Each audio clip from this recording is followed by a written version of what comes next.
You confirm that you are Philbert Angeli Ranolio. You confirm reading this complaint. Yes po. You understood the contents of your affidavit. Nag-file si Bea Alonzo ng 3 hiwalay na kaso ng krimen para sa cyber libel sa Quezon City Prosecutor's Office laban sa ilang mga columnists sa showbiz at online hosts, kasama na si Christy Furman at OG Diaz, kasama ang kanilang mga co-host sa kanilang mga nauugnay na online programa. Kasama rin sa reklamo ang isang online basher na nagpanggap na malapit kay Bea. Ayon sa salaysay ng reklamo ni Bea, siya ay naging biktima ng pekeng, masasamang, at nakakasira ng reputasyon na impormasyon na kumalat sa pamamagitan ng taong nagpanggap na malapit sa kanya. Na pagkatapos ay inilathala at tinalakay sa mga online show ni na Furman at Diaz nang walang anumang batayan. Kasama dito ang mga alegasyon na itinuturing niyang serye ng pag-atake laban sa kanya sa kanilang mga kolom at palabas. Isa sa mga ito ang isyu tungkol sa kanyang alegadong pagkukulang sa pagbabayad ng tamang buwis. Tumutulong kay Bea sa legal na paghahabol na ito ang kanyang abogado, si Attorney Joey Garcia, at ang kanyang manager, si Shirley Kwan. Ang cyber libel ay isang seryosong paglabag, lalo na sa panahon ng social media kung saan maaaring kumalat ng mabilis ang impormasyon at magkaroon ng malalim na epekto. Ito ay naglalaman ng paglalathala ng nakasasakit na material online, na maaaring magdulot ng pinsala sa reputasyon at kabuhayan ng isang individual.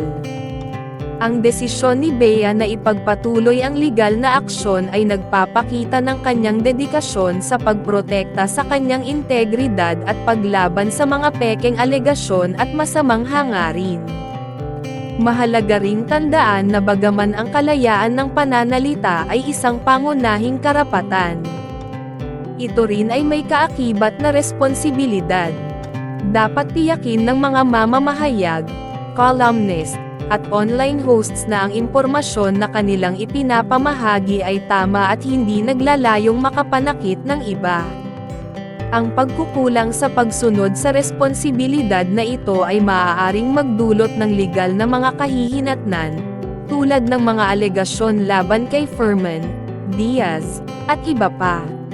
Sa pag-unlad ng kaso na ito ay magiging kawili-wili kung paano haharapin ng legal na sistema ang mga komplikasyon ng cyber libel sa konteksto ng industriya ng entertainment at online media.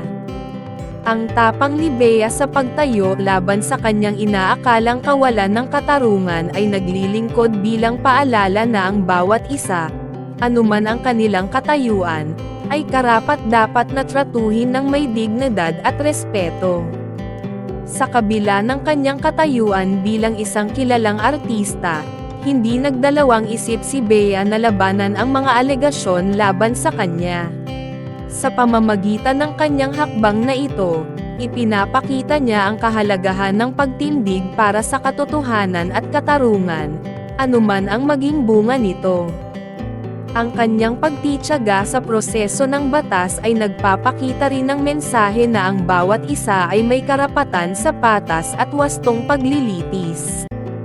Sa pag-usad ng kaso, inaasahan na ang resulta ay hindi lamang mag-aayos ng kanyang reputasyon, kundi maaari ring maghatid ng pagbabago sa paraan ng paggamit ng social media at pagpapahalaga sa integridad ng impormasyon.